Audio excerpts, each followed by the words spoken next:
Good evening everybody. आज बात करते हैं फिजिक्स के एक वंडरफुल कॉन्सेप्ट के बारे में, साउंड। ये टॉपिक बेसिकली क्लास 10th के लिए थोड़ा सा इंपॉर्टेंट है, तो ध्यान से देखिएगा। किस पे मेन चर्चा चलेगी आज? एयर कॉलम के बेस पे बात चलेगी, लेकिन उसके पहले, उस पे आने से पहले कुछ एक जनरल चीजें हैं वो बता दें। एक होता है नेचुरल वाइब्रेशन। नेचुरल वाइब्रेशन क्या होता है? अगर कोई पार्टिकल आइडियल कंडीशन में अपनी प्लेस पे वाइब्रेट करता रहता है, उसी को बोला जाता है नेचुरल वाइब्रेशन। यानी कि यहाँ पे कोई भी एक्सटर्नल फोर्स जो होता है वो नहीं लगता। डैम्प्ड वाइब्रेशन क्या होता है? पार्टिकल अपनी पोजीशन पे वाइब्रेट तो करता है, लेकिन धीरे धीरे धीरे धीरे उसका वाइब्रेशन क्या हो जाता है? कम हो जाता है। जैसे ये पार्टिकल वाइब्रेट कर रहा है, अब जब पेड़ की टहनी को, पेड़ की जो ब्रांच है, अगर उसको नीचे लेके आते हैं और जैसे ही उसको रिलीज कर देते हैं, तो वो कुछ पहले तो तेज तेज वाइब्रेट करती है, लेकिन फिर धीरे धीरे धीरे धीरे धीरे धीरे आके स्टॉप हो जाती है। ये होता है हमारा डैम्प्ड वाइब्रेशन। डैम्प्ड वाइब्रेशन हमको पेंडुलम में भी देखने को मिलता है। जैसे पेंडुलम ऐसे करके ये ऑक्सीलेट कर रहा है, धीरे धीरे धीरे धीरे पेंडुलम ऑक्सीलेट करना बंद कर देता है। जैसे वेव गई ऊपर, नीचे आई, ऊपर गई, नीचे आई, ऊपर गई, नीचे आई, धीरे धीरे धीरे धीरे ये वेव खत्म हो जाती है। ये है हमारा डैम्प्ड वाइब्रेशन। डैम्प्ड वाइब्रेशन का एक एग्जांपल और है जो एग्जाम में पूछा जा सकता है, वो है ट्यूनिंग फॉर्क। ट्यूनिंग फॉर्क किस प्रिंसिपल पे वर्क करता है? मोनोटोन पे वर्क करता है। यानी कि साउंड ऑफ मोनोटोन मतलब होता है साउंड ऑफ सिंगल फ्रीक्वेंसी। एक ही फ्रीक्वेंसी की जो साउंड निकलती है उसी को बोला जाता है मोनोटोन। ट्यूनिंग फॉर्क एक ऐसा डिवाइस है जो डैम्प्ड वाइब्रेशन शो करता है और उसकी जो फ्रीक्वेंसी होती है वो सिंगल फ्रीक्वेंसी की होती है। ठीक, अब आ जाता है हमारा फोर्स वाइब्रेशन। फोर्स वाइब्रेशन क्या होती है? जब पार्टिकल पे हम एक्सटर्नल पीरियोडिक फोर्स लगाएं, जैसे ये पार्टिकल वाइब्रेट कर रहा है, हमने इस पे एक्सटर्नल पीरियोडिक फोर्स लगाया, तो पहले से ये वाइब्रेट कर रहा था, हमने फोर्स लगा दिया, तो अब ये बड़े एम्पलीट्यूड के साथ वाइब्रेट करेगा। यानी कि फोर्स वाइब्रेशन क्या है? एक्सटर्नल फोर्स डालना है, एक्सटर्नल फोर्स डाला, पीरियोडिक डालना है। जैसे मान लेते हैं एग्जांपल के लिए, हर 2-2 सेकंड में हम बार बार एक्सटर्नल पीरियोडिक फोर्स लगा रहे हैं, बाहर से हर 2 सेकंड में एक्सटर्नल पीरियोडिक फोर्स लगा रहे हैं, तो यही क्या है? Force vibration. फोर्स वाइब्रेशन का स्पेशल केस है रेजोनेंस। फोर्स वाइब्रेशन का स्पेशल केस है रेजोनेंस। क्या है रेजोनेंस? अगर बॉडी की नेचुरल फ्रीक्वेंसी, यानी कि कोई पार्टिकल अपनी नेचुरल फ्रीक्वेंसी पे वाइब्रेट कर रहा है, अगर बॉडी की नेचुरल फ्रीक्वेंसी हमने जो फोर्स दिया वो दोनों फ्रीक्वेंसी मैच कर जाती हैं, तो उस केस को बोला जाता है रेजोनेंस। क्या बोला? अगर बॉडी की नेचुरल वाइब्रेशन और जो हमने फोर्स लगाया वाइब्रेशन के लिए वो दोनों इक्वल हो जाते हैं, तो उसी को बोला जाता है रेजोनेंस। और इस केस में जो पार्टिकल होता है वो पहले अगर स्मॉल एम्पलीट्यूड से वाइब्रेट कर रहा था, तो अब वो और लार्ज एम्पलीट्यूड के साथ वाइब्रेट करने लगेगा, तो इसी को क्या बोला जाता है? फोर्स वाइब्रेशन का स्पेशल केस, जो कि है रेजोनेंस। एग्जाम में आपसे पूछ लेगा व्हाट इज रेजोनेंस, रेजोनेंस का प्रॉपर्टी क्या है, कब अप्लाई होता है, कब किस केस के लिए लगता है, तो वो सारी बातें बता दी। फोर्स वाइब्रेशन का स्पेशल केस और रेजोनेंस कब आएगा? जब बॉडी की नेचुरल फ्रीक्वेंसी फोर्स वाइब्रेशन की फ्रीक्वेंसी के बराबर हो जाती है, तो उसी को बोला जाता है रेजोनेंस। चलिए अब यहां से आगे देखते हैं दो एक चीजें। एक होता है open organ pipe. Open organ pipe open होता है दोनों एंड से।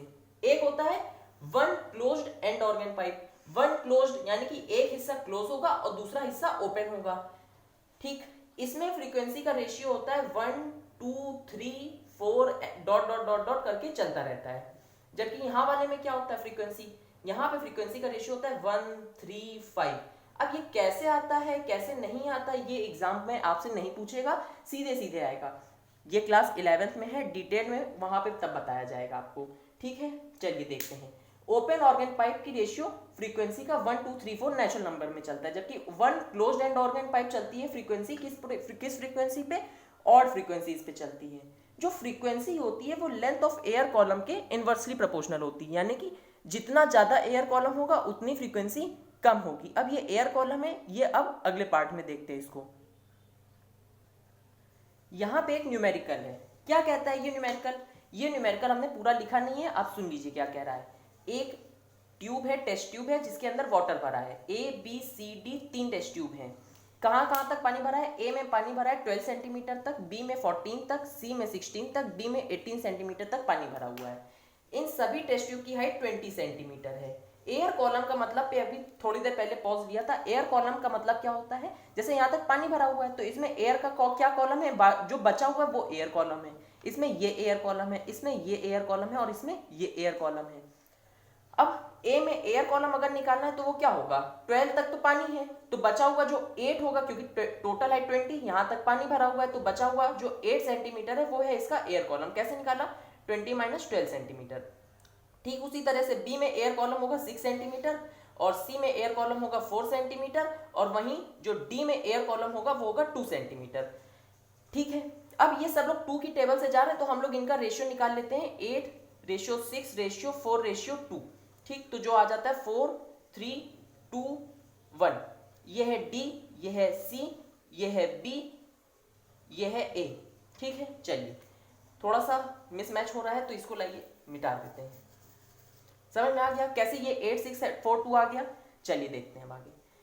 दिखाई दे रहा है कि ये जो ऑर्गन पाइप हमने बनाया है ये कैसा है, एक तरफ से क्लोज है दूसरी तरफ से ओपन है, क्लोज ओपन क्लोज ओपन, यानी कि ये कुछ इस तरह के फिगर को डिपिक्ट कर रहा है, एक तरफ क्लोज दूसरा तरफ ओपन। तो यहाँ फ्रीक्वेंसी कैसे चलती थी, 1 3 5 7। यहाँ पे हमको क्या फ्रीक्वेंसी दिख रही है, 1 दिख रही है, 3 दिख रही है, यानी कि अगर डी में कुछ होगा तो वैसा ही हमको कहाँ पे भी दिखाई पड़ेगा या सुनाई पड़ेगा, बी में भी सुनाई देगा। ये किस प्रॉपर्टी की वजह से हो रहा है, ये प्रॉपर्टी है इस कारण से, ये जो प्रॉपर्टी है इसे बोला जाता है, इसी को ही कहते हैं रेजोनेंस। किस वजह से आ रहा है, रेजोनेंस के कारण आ रहा है। अगर आपसे पूछ लेगा अगर डी में ट्यूनिंग फॉर्क लगा दें तो कहां पे भी हमको साउंड सुनाई देगा, बी में। क्यों देगा, क्योंकि ये डिपेंड करता है one closed end organ pipe के थ्रू, कि जहां रेशियो 1 है फिर वैसे ही वहां भी सुनाई देगा जहां पे रेशियो 3 होगा, यानी कि अगर यहाँ 1 है, यहाँ साउंड कोई आ रहा है तो यहाँ पे भी साउंड आएगा।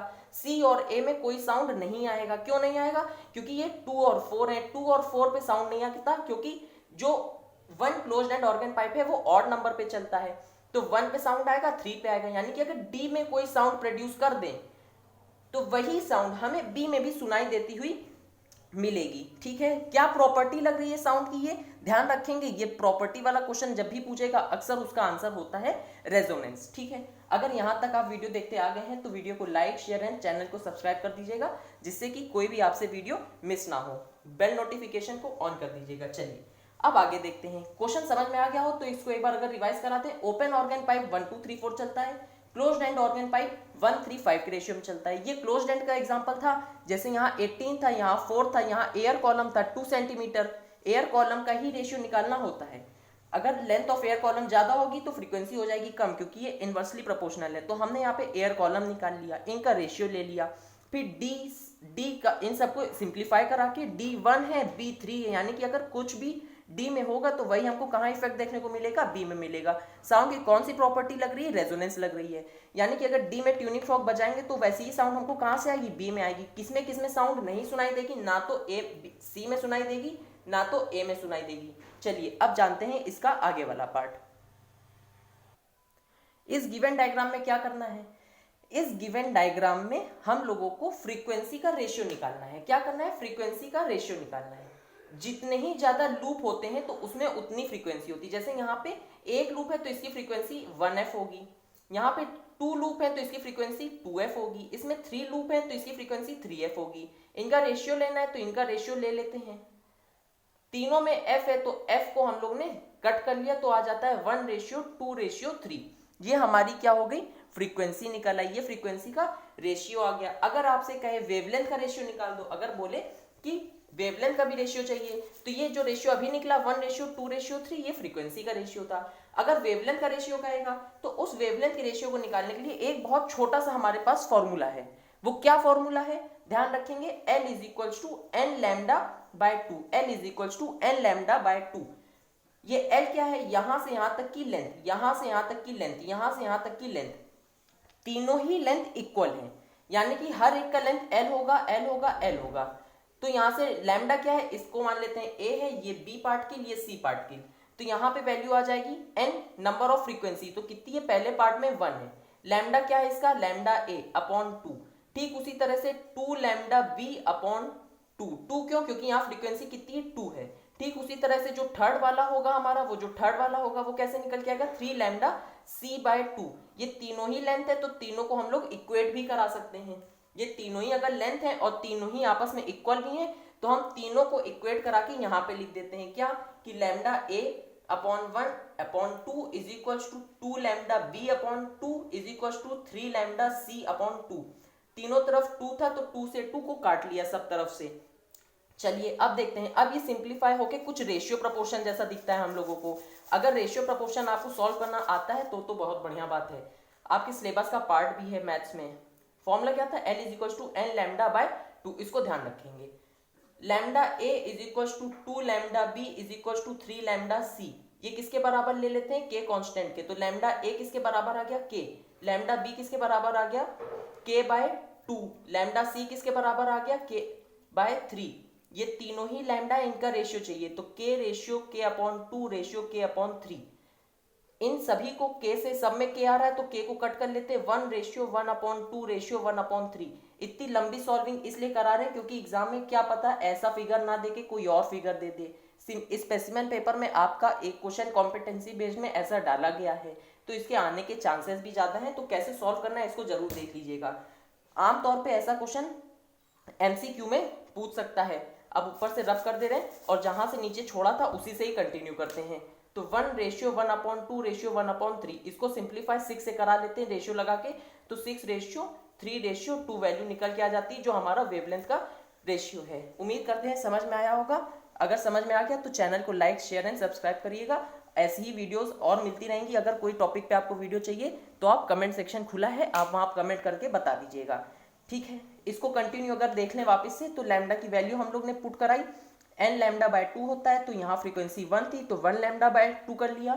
यहाँ फ्रीक्वेंसी 2 थी तो 2 लैम्डा बी बाय 2, और यहाँ 3 थी तो 3 लैम्डा सी बाय 2। यहाँ से यहाँ की लेंथ, यहाँ से यहाँ की लेंथ, यहाँ से यहाँ की लेंथ सेम है, तो हमने इक्वेट करा लिया, 2 को कट कर लिया, फिर इसको के कांस्टेंट के इक्विवेलेंट कर लिया, और फिर वहां से सॉल्व करा के 6 रेशियो 3 रेशियो 2 आ गया। चलिए, थैंक यू।